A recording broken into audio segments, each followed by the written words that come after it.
How is it that for 22 years Jacob never finds out what truly happened to his son Joseph? All along he thinks Joseph is dead, and he's mourning and grieving over him for 22 years. Why did he never find out that Joseph is really still alive? Now, his brothers are certainly not going to tell their father the truth, because that was part of their plan. They plotted to sell him out and banish him from the family, and they made a pact with each other. None of them are going to ever inform their father of the true story. For some reason, Joseph also never manages to communicate to his father that he's truly still alive. But what about God? God was in constant communication with Jacob. Why did God never tell him, Jacob, no more mourning and grieving because Joseph, your son, is really still alive? Here's a very deep answer. When we analyze the whole saga of Joseph and his brothers, from the view down here below, it's a very tragic story, a criminal story.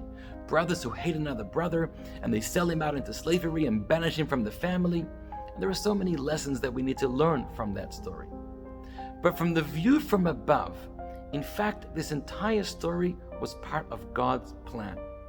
You see, many years earlier, God promised to Jacob's grandfather, Abraham, that your descendants will be my children, my chosen nation. But they're going to have to go through a journey in a foreign land, the land of Egypt, and be slaves over there. And eventually I'll redeem them with great wealth, and they'll receive the Torah in the desert, and then come into Israel and build the Jewish nation. A grand plan indeed. But how's that all going to play out? How's it going to happen? Well, the things that happened in the Torah story are exactly what God intended. The brothers will hate their brother Joseph, sell him out. He'll become a servant in a prominent home in Egypt, but then become a prisoner, then be promoted by Pharaoh to become the ruler of the land of Egypt.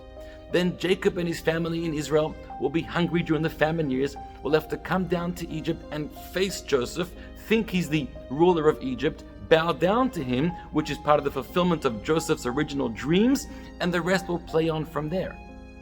Now, if God would have ever informed Jacob earlier that Joseph is really still alive, they may have ruined the entire plan. Maybe Jacob would have insisted that Joseph should come visit him in Israel instead of Jacob going down to Egypt.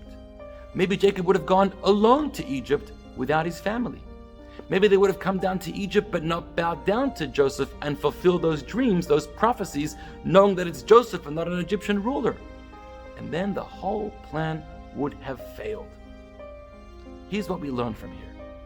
Sometimes when we're going through a painful experience, a difficult time, we turn to God and we say, I know there's a reason for this. I know you have a plan, but please answer my question. Why? Let me know why this is happening to me.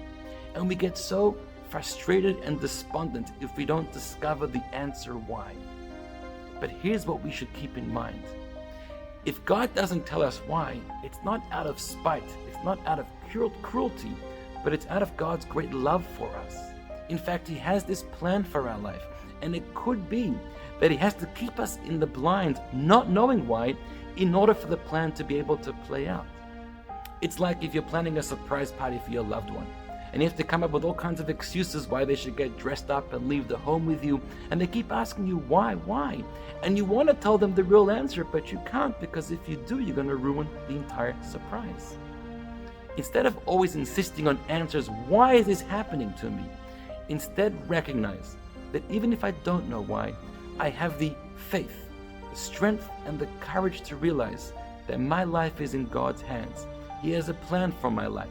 Everything happening to me is going to bring me to where I'm supposed to be, and everything will work out exactly as God intends for my life. Shabbat Shalom.